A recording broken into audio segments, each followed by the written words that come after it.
All the moans and groans, no, we don't get the table topics results until after dinner. But question, wasn't that a great contest up there? How many people in here have actually ever competed in a Toastmasters contest? Anybody? Oh, fantastic. How many people here have ever lost one? Because this is a room full of losers. You flew me all the way from LA to talk to a room full of losers? Well, let me tell you something. Everybody knows I won the World Championship in 2005. But I'll let you know that I lost more speech contests than I ever won. And worse than that, I sat in the audience and thought I won the contest and lost it more times than I ever won it. And I'll let you know, it's one thing to compete and not think you win and not win. It's another thing to compete and go into the euphoria of thinking you won the contest, and then you have to drop from that location all the way down instead of just from that location. You know, it was interesting. In 2005, after I competed, I sat back down and my wife was sitting next to me and she goes, "Do you think you won?" And I said, "I'm not going there. I'm not going there." And I have to tell you, that emotional drop from feeling you won the contest, and I'll share some of these stories with you, to not having place or not winning it just takes me a lot of spatula and a lot of olive oil to get me up off the pavement after that. As I said, I joined Toastmasters in 1992, and I shared with you this morning the story of I had a friend kept inviting me to the club, and I came to the club, and I was sitting there, and they were doing this thing called Table Topics. And I was very relaxed in the meeting because I thought how wonderful that the members of this club get to do this thing called Table Topics. And of course, as a guest, you know what happened. They called me up on stage. Now, I was actually doing some speaking at this time, so I was really surprised that when I walked up in front of this group of about 30 people to answer this ridiculous question I was just given, that my kneecaps were bouncing up and down like this. And the entire time I was up there, what I remembered was I was keeping my legs straight so that nobody would see my pants shaking down here. Now, I have to tell you what I find absolutely fascinating, is I can concentrate as hard as I can. I'm not going to pull my pants up, but I want you to know, I can't make my kneecaps bounce up and down. Yet, all I had to do was stand up in front of a group of people that I didn't know, and the strangest things started coming out of me. My body started doing things that were totally out of my control. Now, I've had the opportunity in the last, quite honestly, about the last 12 to 15 years, to have spoken in over 40 countries. And I'll tell you, it doesn't really matter what your ethnic background is, or your nationality, or your religion, your socioeconomic status, your education status, any of that. As human beings, we have a hard time standing up in front of another group of human beings and communicating. You guys agree with that? Yeah. And as an example, I have 2 dogs at home. They have no problem at all standing up in front of another group of dogs and talking. As a matter of fact, it's a problem that they don't have a problem talking in front of another group of dogs. But as human beings, all we do is stand up in front of another group of human beings, and the strangest things start coming out of us that aren't us. You know, thoughts that were there a minute ago just disappear. And then you start looking at the eyeball ratio. Places that are dry go wet. Places that are wet go dry. And then you find yourself saying something, and as those words come out of your mouth, you go, "Why did I say that?" And what's worse yet, you come off the stage and your friend goes, "You know what you said up there?" "No, I didn't say that." And you go watch your tape. The hardest thing I've found in public speaking is to just be up here and be myself and talk to the audience. Because as I said, when we stand up in front of us, in front of a group of people, all these strange things start happening to me. Now, I find it absolutely fascinating that my body goes on completely different commands when I'm up here. My pulse rate, my heart. And I want to let you know, that's where I started. I used to be so nervous before speaking that you would have seen me out in the hallway doing push-ups and jumping jacks and deep knee bends, trying to blow off the energy that I had going. I would be, jumping. You thought I was going in to play the Super Bowl or something, and stretching and doing all this stuff, trying to get the energy to blow off that I had. And that's where I started. Now, everybody knows, like I said, that I won in 2005, but what you don't know is that I lost the speech contest for 13 years. I lost for 9 years at the club. I never got out of my club for 9 years in the International Speech Contest. I went to District 4 times, I went to Region 3 times. As a matter of fact, the first year I was in Toastmasters, I joined in October. In January, the contest season comes around. Now, I said, when I joined Toastmasters, I didn't even know there was a Toastmasters International. I thought there was just my club. Okay? Now you're all going, boy, this guy is really slow. So this contest comes around. Now, I'm always one for competing and having fun and challenging myself. So they had two speech contests. They had the Tall Tales contest and the International contest. And I went up to Roberta Perry, who was one of the founders of our club. Had been in Toastmasters for years and started over 80 clubs. And I said, what's the International Speech Contest? And she looked at me and she said, that's where they have the world champion of public speaking. You could be the world champion of public speaking. And my response was, no, I couldn't. What is it? Now, I hope I don't have to explain the logic to you in that statement. No, I couldn't. What is it? I just wanted to know what it is I couldn't be. But the idea that I could be the world champion of anything was way out of my realm of understanding. And her next words really stumped me for years, because she said, well, that's like you had 5 to 7 minutes to speak to the world. And what I envisioned at that point was this ultimate reality TV show where sort of a cross between Survivor and American Idol. And the winner got 5 to 7 minutes to give the rest of the world a message. And all the human beings on Earth would stop. Everybody in the United States and Europe would tune into their TV set. Soccer stadiums in India would be full of people looking at big screen TV sets. Goat herders in Africa would be huddled around a little satellite dish with their spears, waiting for the human to give the other humans a message for 7 minutes. And I remember where I was standing when she told me that, and here was my thought. I don't know what I'd say. If I won the opportunity to speak to the world for 7 minutes, and I could potentially impact the direction that mankind had. Have you ever wanted to say something and sort of correct the direction the world's going on? Have you ever sort of felt like, yeah, I wish someone would listen to me, I've got a good idea?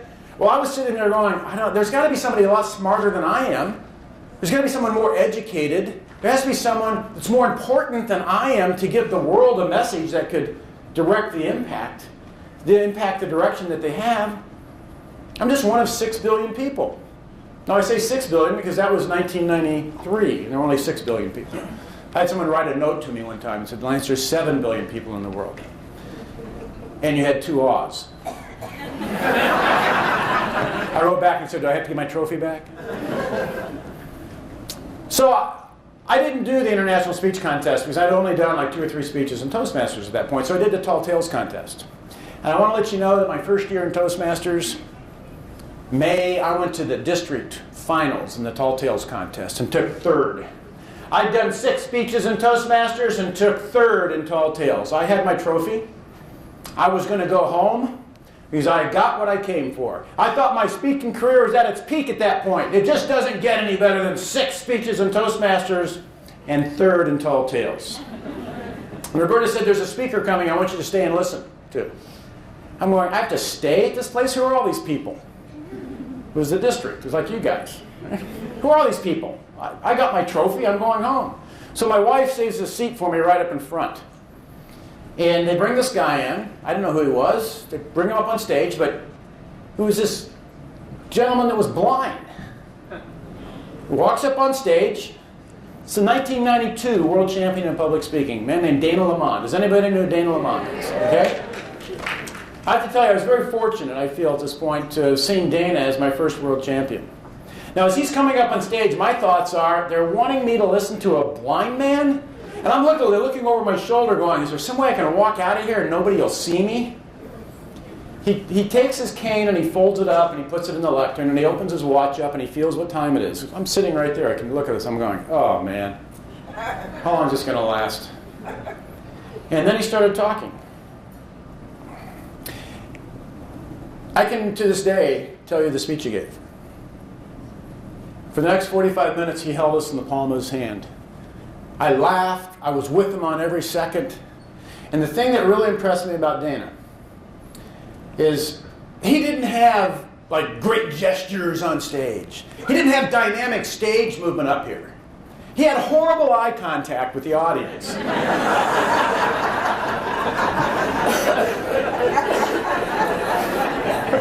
People were going, oh, that was mean. Just so you know, Dana's been sitting right there with me on stage when I said that. He's just got this big Stevie Wonder smile up there when I do it. Blind. You know Dana, man, when I say he's blind, it's like egg whites. You know, it's like there's nothing there. He's blind, you know. He's a judge now in California, which gives a whole new meaning to blind justice. You know?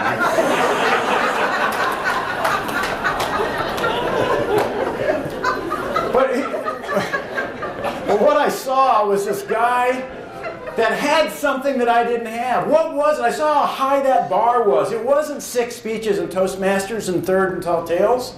There was some quality that Dana had that I didn't have. I wanted it, but I didn't have it. I couldn't figure out what it was. But how could he, as a blind person, without standing up here looking at us, capture us and hold us in his thoughts and take us on this journey that we were all traveling with him? And how could he communicate? He couldn't even see us. How could he communicate to us? There was something about that. And I feel so fortunate it was Dana, because as I said, in Toastmasters, we are very much an organization of the blind leading the blind, and a lot of times we reward activity on the stage that is not good speaking.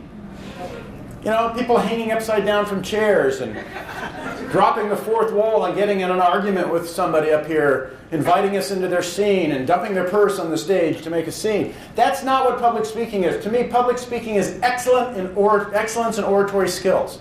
I really feel you should be able to be a quadriplegic up here, and through your vocal qualities and your ability to connect through the words that you give, you can connect and move with that audience. It's not about dancing around up here.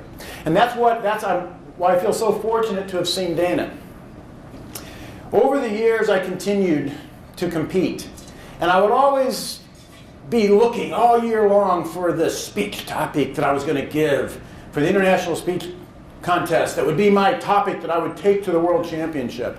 And sometimes I was lucky. I found it in August, and I'd write it down, and I'd save it for January. But usually I found it about the last week in January because the contest was coming up, and I had to come up with something really quick.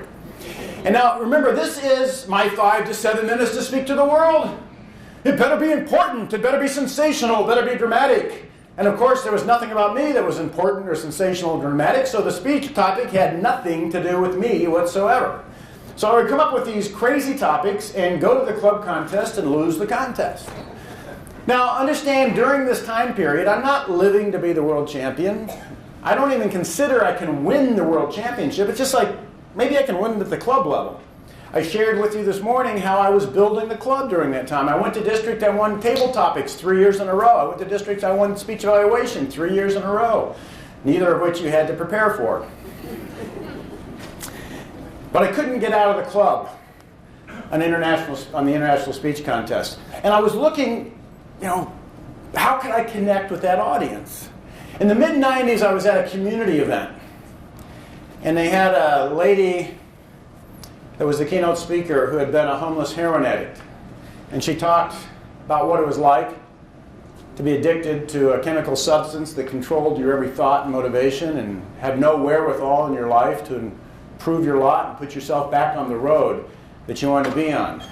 She was now married, had a couple children, and went out and shared this story with the audience. And when she was done, I have to tell you, there was not a dry eye or an uninspired heart on that room. And I was sitting at a round table, like you're at right now. And this was my thought. Man, I wish I was a homeless heroin addict. That was my thought. And I got this, I was like, what a horrible thought. And this was my next thought. It was, maybe I could just get hit by a truck on the way home. And I could learn to walk again in 9 or 10 months. And then I go, why am I having these horrible thoughts? I'm really very conscious of what I'm thinking, because what we think is what happens. You know, like I love to ski, and I'm skiing, and I go, you know, Lance, you've never fallen and broken your leg. All right, let's acknowledge that. Let's acknowledge it. And so I go, why am I having these horrible thoughts? And then I looked at it, I said, you know, what I'm really trying to say is I want to inspire an audience like she did. But I haven't had any bad things happen to me. You know, I really felt like I had to stand up here and say, yes, I'm one of 11 children. My father is in jail for murder. But my mother works as a prostitute to support us all. Now, today, I'm worth $50 million. Let me tell you what it's like to come from nothing and have everything.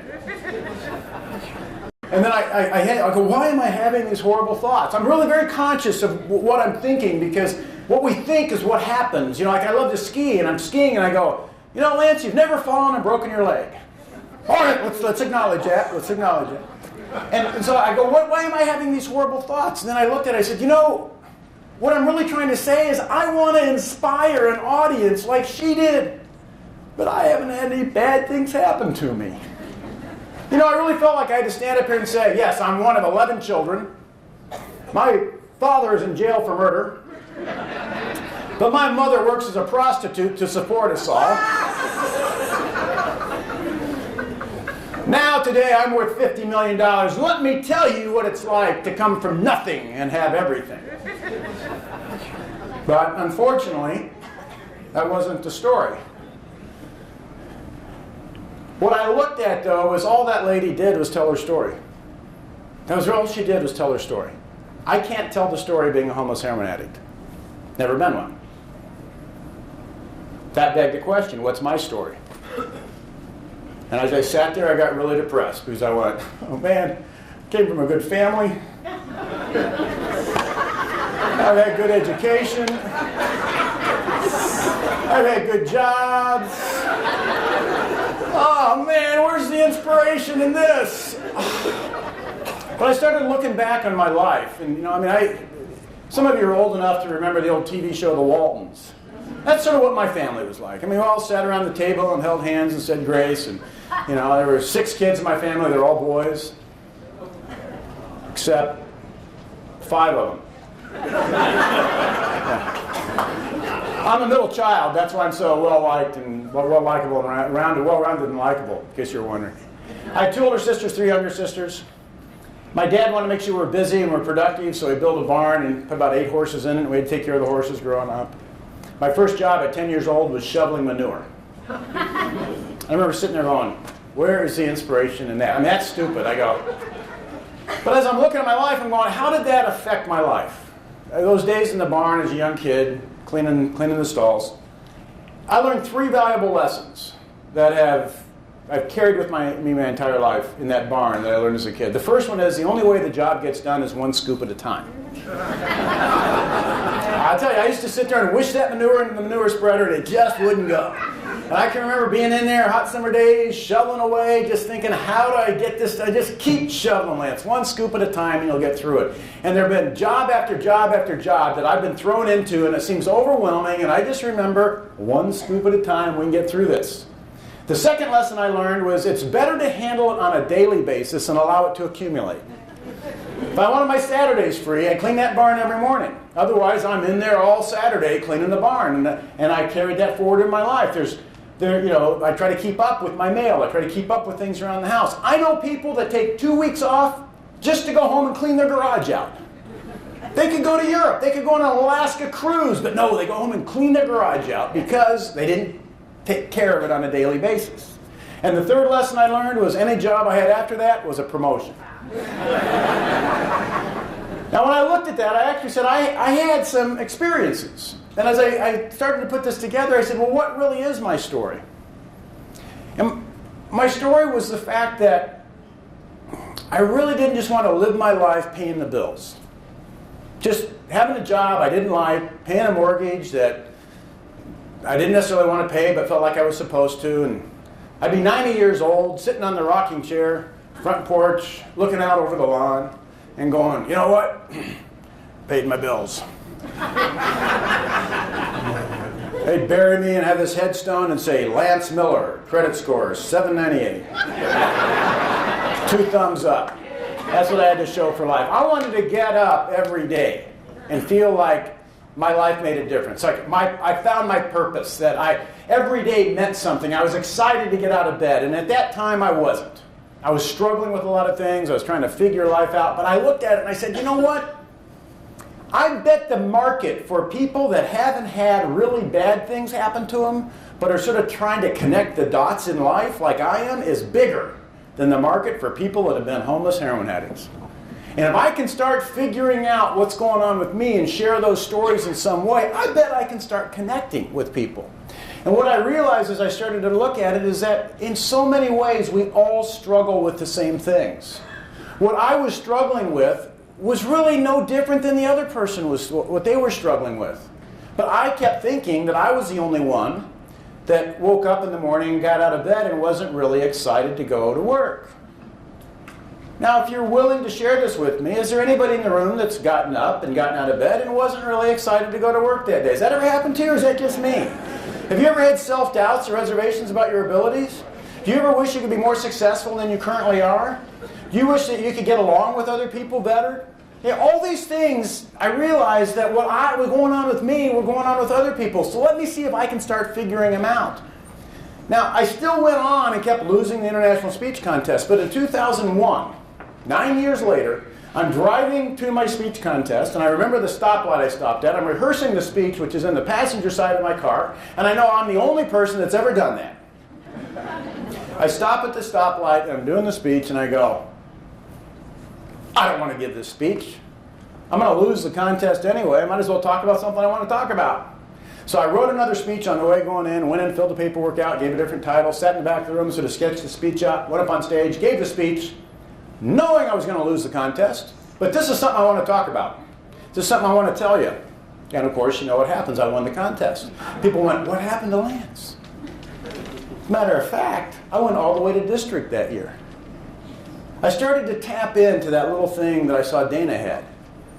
And what I discovered over the years of communicating and speaking was that it's what I call our life energy, or our life force. It has to do with what we believe in, what our passions are, what we stand for in life. It has to do everything with our integrity. A message that we actually want to communicate, not for the trophy, but to make a difference in somebody else's life. And that took a certain amount of self-definition and self-realization on my part to realize that I had value to give to somebody else. Because when I started, I really didn't feel that I had that much value to share. I wanted to, but as I said, I hadn't had anything real bad happen to me. Now, I went to district that year. A week before the district contest, my wife and I went on a cruise.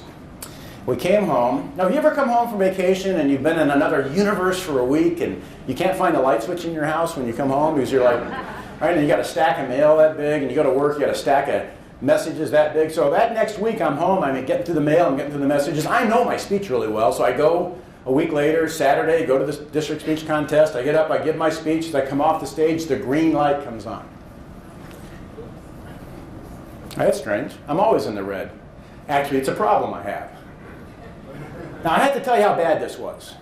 I was 10 minutes sitting at the back of the room before I realized I forgot the second half of my speech. And I took second with half a speech. And I'm like going, here's my attitude. What? What? I could have been the world champion of public speaking if I just remembered the second half of my speech. Now, I got news for you. It took me a couple more years to learn this, but that's actually the wrong attitude. The correct attitude is, well, you know what? If I get on stage and forget the second half of my speech, I guess I'm not the world champion of public speaking. I have something else to learn. But my attitude at that point was a little bit more arrogant, a little bit more self-demanding, that I should be this thing that I had not yet earned. So a guy named John Carter won, and he went to regional. And you know what happens is you start wondering how John's doing, so you call him up and you take him out for Chinese food, and late on the buffet. You call him up a week before and you say, how you doing? How's the speech coming along, John? You feel good? You want to go get some lunch maybe right before you leave? Maybe we can, I don't know, get some salmonella or pick up a little E. coli or something for you. Is there something we can, we'll just go out and have a little dinner. I've already eaten, but let's go out. I'll take you out to eat. You start wishing something will happen. Nothing tragic, a 24-hour bug. You can't get on the plane. That's all I need. Just a little window of time. That's all. Just a little slice. You know, nothing that's going to give them a great speech topic next year. Just John said, "Oh, fine. I got a speech. I'm excited about it." Man, if I would have remembered the second half of my speech and John would have gotten sick, I could have been the world champion. So 2002 rolls around, and I actually wrote a very early version of the speech I won the International Speech Contest with. Went to district again that year. I'm starting to hit my stride just a little bit at the district level. Now, I'm at the district, and I'm telling you, I went through everything everybody else has gone through. Have you ever gotten up here in the audience that's sort of blurry to you? You can't focus on it? It's just like this mass blurry, like your glasses are off, and every now and then a face comes into view like a poltergeist. And that goes back into the blur. And I have this screen up here with my speech written on. I'm trying to remember the next word, and I'm up here and I'm getting all this laughter. And I'm like, oh, don't laugh too long, I might lose the word. You know, I'm up here just, as tense as I can be, and I'm like, oh, great reaction. I look in the back of the room, I'm about halfway through my speech and the red light's on. And I said, if I end the speech right now, I'm concerned that they'll actually call the psychiatric authorities and have me arrested for being crazy because I got on stage and I'm completely incoherent with what I said. So I did what you shouldn't do. I started talking as fast as you can to try to get through the second half of the speech. And I feel like I'm the guy that tried to fall out of the way of the bullet. You see the gun, the puff, and the bullet's coming your way. I'm going to fall out of the way before the bullet. You can't fall that fast. So I come off the stage and I'm walking to the back of the room, walk past the timer. This little girl's on the timer, little lady. And she goes, "Did that thing come on early? I don't know how to use this."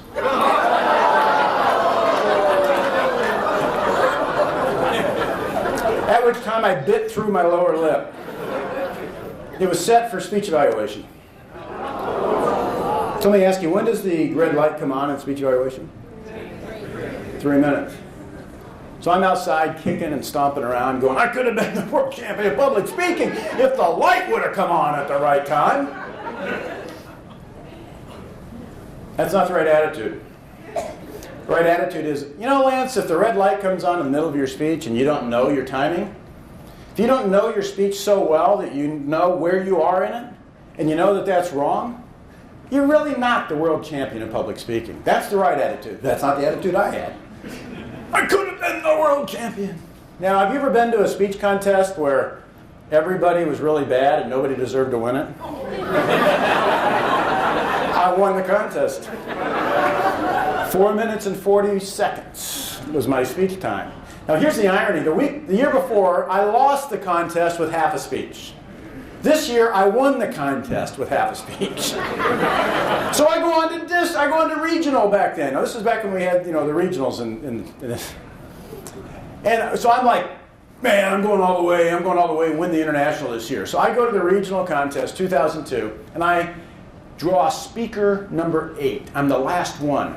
The audience is going to be left with my message. And I have this message about overcoming my barriers to achieve my goals.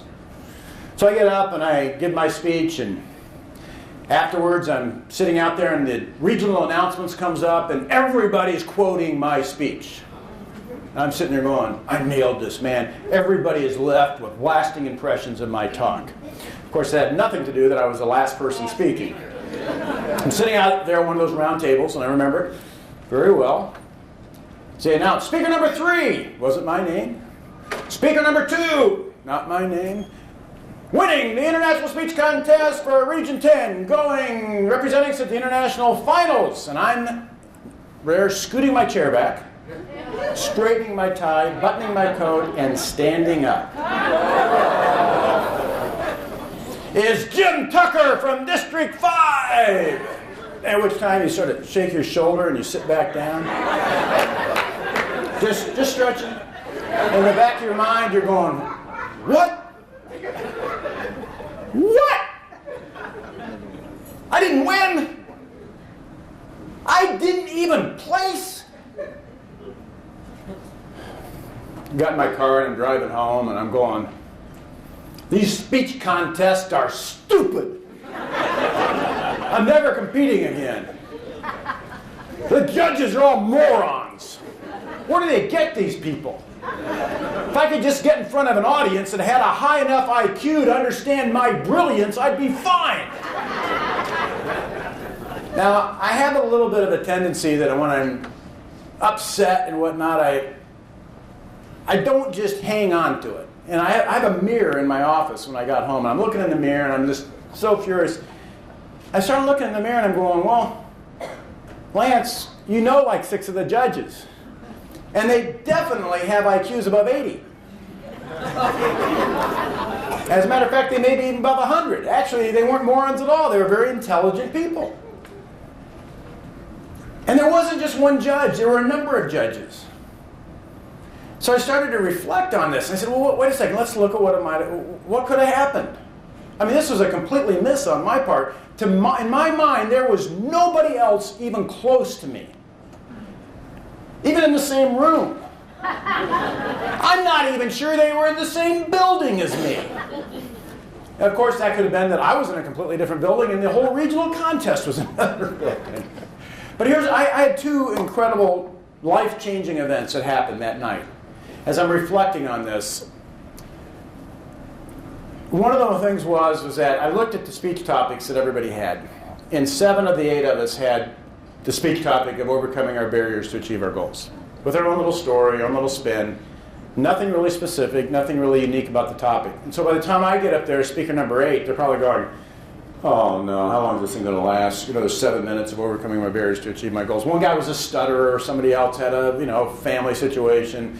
Somebody else had some learning issues trying to get over, but nothing really specific. Jim Tucker had a very specific message. And I learned the importance of clarity in message.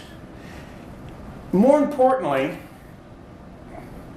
as I looked at that dynamic and that viewpoint of I wish I could just get in front of an audience that had a high enough IQ to understand my brilliance. I mean, have you ever felt that way? It's just like these people just don't get it. I'm really smart, I'm brilliant, but sorry. The fact was, the intelligent quotient issue wasn't on the part of the audience. I wasn't willing to listen to them. I wanted the audience to listen to me, but I wasn't willing to listen to what the audience was telling me. And they're just telling me, Lance, we aren't quite getting it. You have something else to learn. You need more development. I'm not willing to listen to that. I want to be the champion. I want the trophy. I want to walk around and say, look at me, look what I accomplished. I'm somebody special. It had nothing to do with connecting, changing the lives of the audience, getting a message across to the audience. And here was really the thing it boiled down to. And the thing that really changed my life was this. It was going to be pretty hard for me to learn from my mistakes if I was unwilling to admit that I was making any. And what happened when I had that realization, I looked back at that speech contest and I looked at how many mistakes I made in it. I looked at my topic selection. I realized there were so many things I could improve. But more than that, at that point in life, I was dragging so much baggage with me. I had had bad relationships. I'd had jobs I shouldn't take. I'd had bad investments. I had done stupid things, unlike the rest of you. And I didn't want to look at them. I wanted to put them behind me, and I wanted to reach ahead, and I wanted to say, look, I'm doing fine. Yeah, I know I had a screw up in that decade in my 30s, but other than that, well, there was also half of my 20s, but other than that, and what I did, I started going back and looking at all the things I regretted. And as I really examined the things I regretted, I found an incredible silver lining of a message, of a lesson that I wasn't willing to embrace yet. But I started to pull those lessons out. That night, I sat down and I wrote down 57 speech topics that I could compete in the International Speech Contest with. I had broken through an area of lack of creativity, a barrier I was up against in my ability to look at my life and find messages that I had. And the truth of the matter is, I would have never, ever gotten to that point if I hadn't gone to regional and lost that speech contest. If I'd won, I would have gone on and I would have thought I was, some fantastic speaker, and they wouldn't have had that lesson. I would never, ever go back and win that contest and lose the lesson that I learned. So I learned so much about myself. And my entire attitude towards competing shifted at that point, where it's about the learning, it's not about the winning. And most of our learning comes from losing. Success is a really poor teacher. But boy, failure will just cram it down your throat. And I started to actually embrace failure to a certain degree. And look at the lessons I learned when I fail. And I had this huge resistance on failing. I didn't want to fail. I wanted to succeed. Of course we want to succeed. We want to be right. Is there anybody here that really loves being wrong? No? Send someone to a card. I just want to tell you, there we got one guy over there. God bless you. Okay?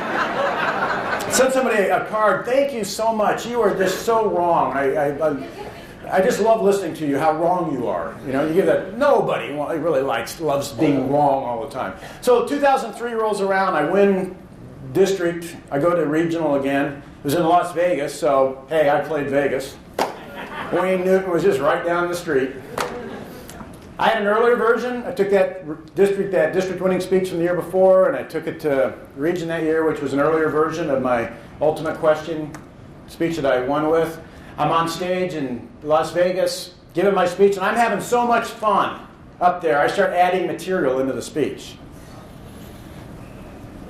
I'm really good at bringing my speeches in at 7:25, 7:28. See the red light come on, come over here, wrap up the speech, end it. We have an hour between the end of my speech and when the awards are given out. Everybody's coming up to me, man, Lance, you knocked it out of the park. It was great.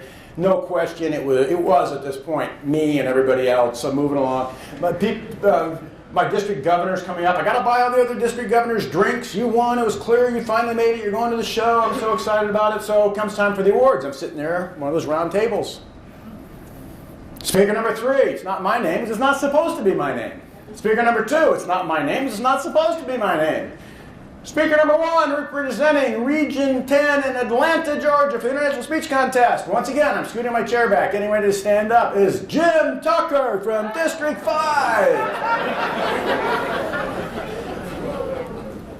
I have to tell you, I felt sorry for Jim that day. Jim and I are actually close friends. We competed together. He went to international 3 times. I only went once. It's supposed to be funny because he lost 3 times and I won the first time. But the whole crowd that day went, huh? And then started clapping. Because everybody knew I should have won that contest. And I knew I should have won that contest. I was so high off the contest. I was like, well, let me go see what happened. I walked up and the timers are up there and they're both crying. And I said, yeah, just curious, what was the time? They said, you went over 1 second. Oh. They're crying. I said, hey, it's a speech contest, okay? You know what? I'm not a world champion if I don't come in on time. I got something else to learn. My district is crying. They're coming up to me. I said, look, I lost a speech contest. I didn't lose an eye or a leg. You know, there's going to be another one next year. There's going to be a great speech in this. I have more to learn. Otherwise, I would have won this contest. It's all part of the process. People are going, Lance, I can't believe your attitude. I said, the whole thing is what do you learn from the experience? That's what I've got. Now, I have to admit, about 3 days later, I came down from my high and started going, what were you thinking, you stupid person? You could have gone to international. I got some logging chains out, started flogging my back. You stupid person. What? For like a week, I was just incensed. But it did. It took about 3 days to come down from my high. So the next year, 2004 comes around. Here's my attitude. I'm a regional international speaker. That's what I am. Last year, I should have gone to international, but I didn't. I'm a regional international speaker. You guys, are you pretty impressed by that right now? Do you understand when I'm up there, I'm a regional international speaker? I went into a division level contest with this attitude. I'm a regional international speaker. I'm visualizing regional international this year. That's where I am. This is a division level contest. Thank you for coming in and being an audience in my necessary pathway and as a stepping stone to my route to success because I want to go talk to regional international audiences. I competed against a guy that I regularly beat. He threw everything in the speech because he knew he was going to lose, and won. I took second at division in 2004. And that really knocked the wind out of my sails. And my district told me, district leadership, they said, you know, Lance, David gave us everything he had up there.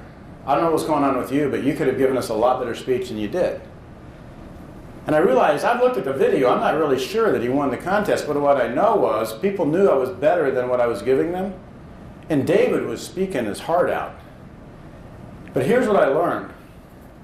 If you're speaking to an audience, that better be the most important group of people in your life at that moment.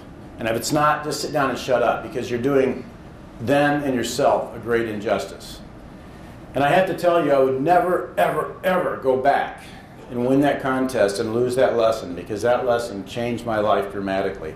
Not only on a speaking basis, but on a one-on-one basis. When you're talking to somebody, listening to somebody, that better be the most important person in your life at that moment.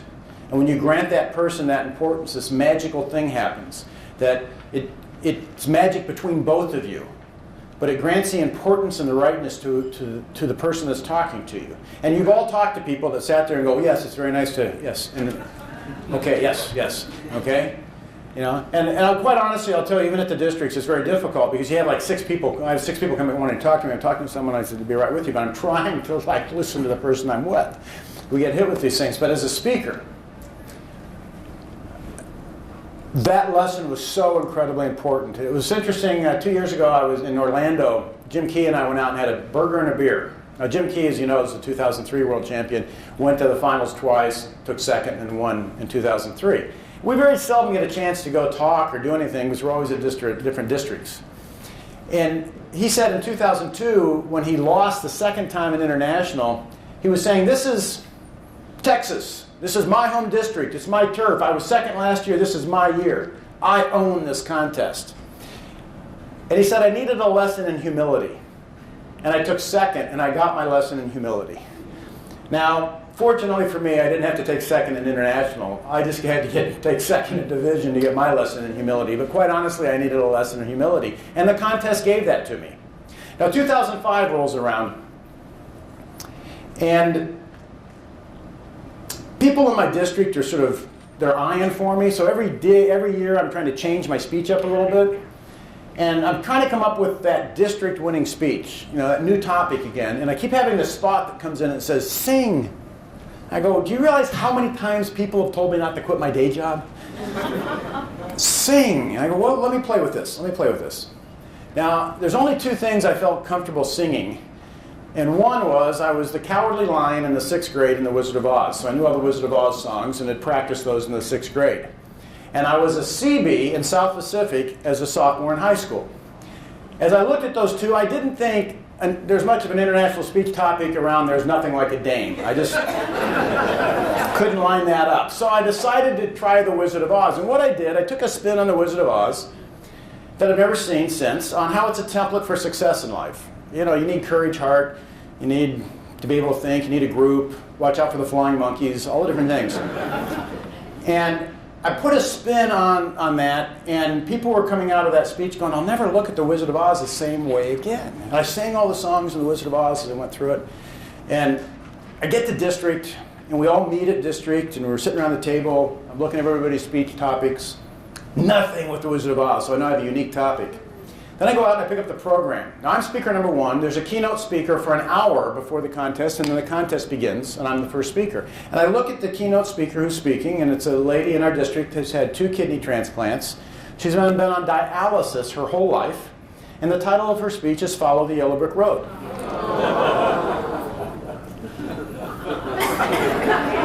I don't have a 5 to 7 minute I have to compete with. I have an hour keynote with the homeless heroin addict, right? The double kidney transplant survivor, dialysis for the lifetime, with stick figures of the Scarecrow and the Tin Man and the Lion, and how she used the Wizard of Oz to get through this terrible physical issue that she's faced.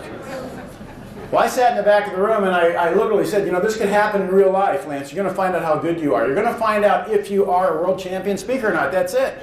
And I was totally willing to lose the contest if that's what it took, but I'm going to discover something about myself. And I listened to everything she said. If she touches anything I'm talking about, I got to change my speech, because I can't get up and say what she said. Well, fortunately, my view of the Wizard of Oz was pretty unique. She didn't touch anything, but she had the subject. So I'm looking at it, and I just had a couple minutes. I'm getting ready to be announced, and I'm going, I have to handle this issue, because if I get up, and when I say I turn the television on, and one of my favorite movies was on, The Wizard of Oz, I lose the audience at that moment. Because one of 2 things happen. They go, oh, that's that other, or they go, oh, that poor man. So I looked at it, and I go, I'll just do this. And see, the less I do, I just have to handle it. And this is what I said. I stood up, I said, I turned the television on. One of my favorite movies was on, The Wizard of Oz. And I see the audience react, and I go, it's a popular theme today. Everybody laughed, and I went on with my speech. They went, oh, he knows she spoke about it for now. Yes, I was in the room. Well, of course I won. Of course I won in 2005. You know that. I go into region.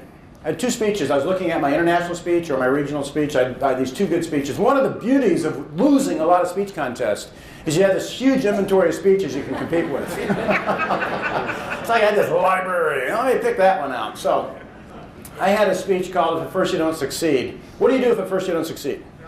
Try again. So the first about 2.5 minutes of the speech, I'm just pounding away. Try again. And the audience is like looking at their watches going, I got 5 more minutes of try again. Second half of the speech, I proved to them that trying means attempt. And if you're trying, you will never succeed because you're only attempting. And you have to commit. But I got them to commit on try again. Man, I got done with that speech. People are going, oh, that thing's got teeth, man. I had people call me up 3 weeks after I give that speech and go, I'm still looking at things I'm doing and wonder if I'm trying, if I'm committed to it. I knew it was a great speech. I almost took that one international. I really liked that topic. So my game plan was to get up Friday morning and practice it Friday, practice it Saturday, and then go to the contest Saturday night.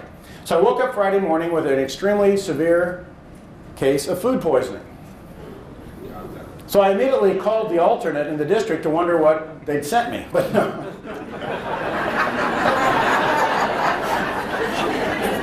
You know those thoughts I talk about? I probably should have acknowledged that thought on John Carter because it happened to me. I couldn't get out of bed on Friday. I got out of bed about noon on Saturday, and I'm still perspiring and clammy.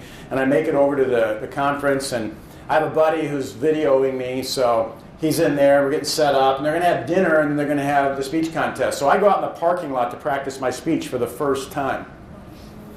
And I go through it once, and I'm thinking there's something I had to handle with the videographer to make sure he's set up. And I walk back in the room, and the first speaker's coming off, and the second speaker is coming up.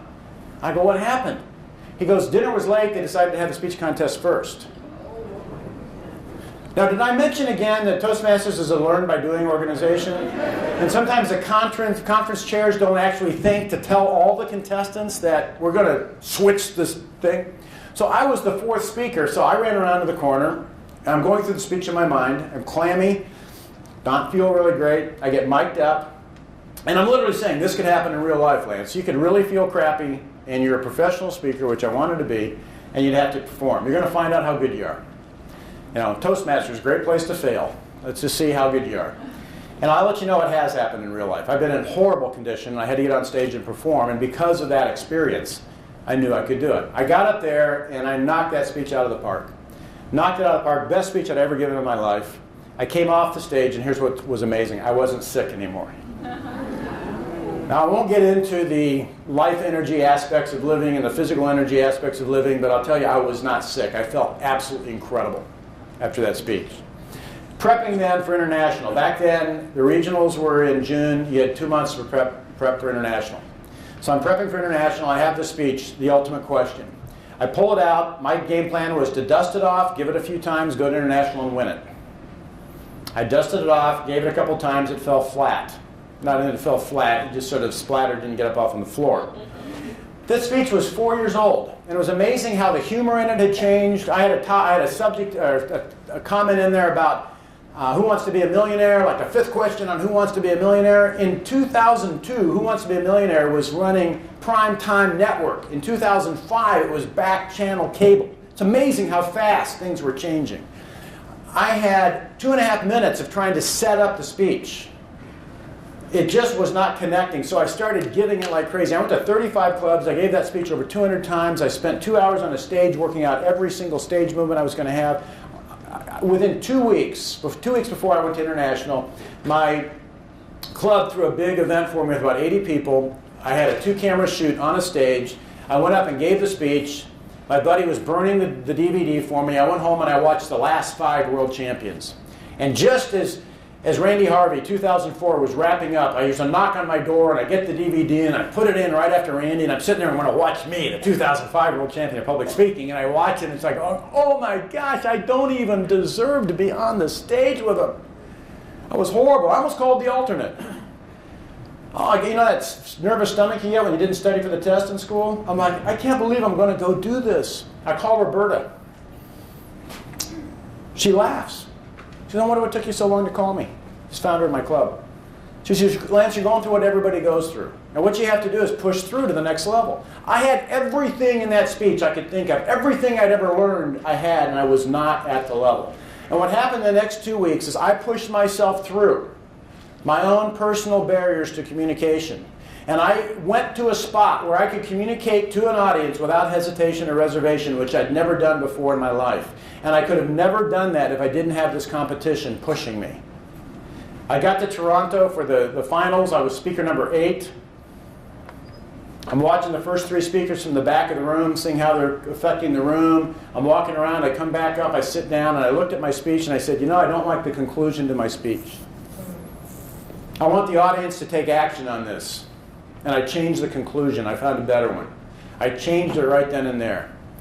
I was on the side of the stage watching speaker number 7, speed drilling my speech, which is one of the things I'll do. I'll say it as fast as I can. And I'm looking out there, I'm sort of seeing the audience out there. I'm all mic'd up, ready to go out. Here was my attitude. I said, you know, I might go out there and win this. That'd be cool. I might lose it. And if I lose it, I'm going to learn something about myself I would have never learned if I hadn't put myself in this position. But you know what? This is my 5 to 7 minutes to speak to the world. This is my opportunity to change the lives of the people in the audience. I don't care if I win or lose. I'm a winner either way. Because I'm going to discover something about myself, or I'm going to win the contest. What I care about is connecting with that audience. And I went out and at that point gave the speech of my life up to that point. Of course, we know what occurred. And the thing was that it wasn't until I quit worrying about winning and started looking at communicating what I wanted to communicate that I really started winning. And that whole contest experience gave me the attitude to handle all the experiences I've had as a professional speaker. You know, I was listening to Jesse Ventura get interviewed a couple years ago, not as governor of Minnesota, but as a Navy SEAL. And they were talking about how difficult the SEAL training was. And he's, you know, in his Jesse Ventura manner going, yeah, you know what, SEAL training's tough, but never tougher than missions. He said the training gave you the attitude you could get through the missions. And I have to tell you, as nerve-wracking and as tough and as frustrating as these contests were all these years, they've never been tougher than the professional speaking presentations I've had. First of all, Toastmasters audience are the most wonderful audiences in the world. They're warm, they're understanding, they're interested. And a lot of audiences you speak to aren't. But they gave me the attitude that I could get through. And here's really the point, that when I look back on it, I see so many people get upset and frustrated over losing speech contests. You know, the International Speech Contest does one thing really, really well. It creates a lot of losers. Everybody who competes loses that contest except one person. But here's the point. I became a better speaker by losing contests. As I said, I would never go back and win those contests and lose the lesson. And in Toastmasters, occasionally, once in a very great while, we have bad judging. That was supposed to be funny. And I'll let you know, I mean, I've seen horrible judging. But you know what? Bad judging made me a better speaker. There were a number of times I felt I should have won the contest, but it's like I'm a baseball pitcher and I'm throwing a strike that's a little bit high into the outside, and the umpire's calling it ball. And I'm thinking it was in the strike zone. Well, you know what? My attitude became this. If I'm going to put a speech out there, it's going to be a dead center strike at 110 miles an hour that nobody can hit. And if somebody else throws 112 up here, God bless them. But nobody was going to say that wasn't a great speech. I wanted to be so good that the stupidest judge in the world was still going to vote for me. Bad judging made me a better speaker. This is a process more than anything else. Now I want to wrap up with a story that may seem at first a little disrelated, but I promise I'll bring it around. Was anybody here old enough to remember a couple comedians back in the 70s called Cheech and Chong? Okay. Well, we have something in Indiana where I grew up that we don't have in California. We have basements. And in the wintertime, we all go underground like a bunch of hobbits because the weather's bad and we go underground in basements. Now, my mother was naive enough to think if she didn't buy me or didn't allow me to buy a Cheech and Chong album, that I wouldn't listen to one. Because, you know, Cheech and Chong was considered a little bit blue, a little on the edge back in the 70s. You know, they could have a negative influence on her son. But my buddy had a Cheech and Chong album, Bobby Sweet. We used to stay over in his basement. I remember there was this one skit on that Cheech and Chong album. It was a couple making out on the couch late at night with the TV going in the background. And I got to tell you something, at 14 years old, man, that was exciting. There's oohing and awing and moaning and groaning. And after listening to it about 20 or 30 times, we started listening to the television set in the background. And over the moaning and groaning and the oohing and awing, there was this old Japanese war movie going on in the staticky TV. And you hear this Japanese commander go, "You kamikaze pilots will take your airplanes, fly them into American warships, killing yourselves and all aboard. Now, before final ceremony, are there any questions?" And then clear in the back of this little TV set with the static and over the moaning and groaning and oohing and awing, you hear this little tiny voice go, "Honorable Admiral, sir, you out of your expletive mind." Now, I was 14 when I heard that, about 20 years ago. Thank you. And I still remember that to this day. And my entire attitude for Cheech and Chong changed because they put that in the album. Now, maybe they put it in there just to be funny. But to me, it spoke a completely different lesson. What if we had the guts to stand up when people tell us to do crazy things against our fellow men and said, "Honorable Admiral, sir, you had an expletive mind"? What if we had the voice in our school boards? What if we had the voice in our communities to really speak and be heard and to get our point across and get it duplicated by the audience? How could we change the course of mankind? You know, there isn't a contest where you have 5 to 7 minutes to speak to the world. It doesn't exist. But what I've learned is every time we speak to the world. Every time we speak, we change ideas in people's heads. We create new futures every time we speak. Every day, we are carving new paths through our words. In the next 50 years, there's going to be 50 world champions of public speaking and Toastmasters. Sorry, guys. 50 in the next 50 years. Pretty much guarantee that. And that's really not what's important. What's important is in the next 50 years, there's going to be 10 or 15 million people go through Toastmasters. And it's not important that they become a world champion, but what's important is that they are able to go into the world and champion their ideas. That's what's important. Long before I was a world champion, I was championing my ideas in federal tax reform and religious freedom issues and the subjects you're not supposed to talk about, politics and religion. Things I believed in. I was out speaking on those with no trophies, with no blue ribbons, on things that mattered to me. We each have a sacred trust in this organization. We each have the opportunity and the ability to create a better world through our clubs, through getting more members in and helping them find their voice and go out and champion the things that they believe in. That is really what this game is about. It's not about being a world champion. It's about championing what's right. Mr. Toastmaster. Thank you.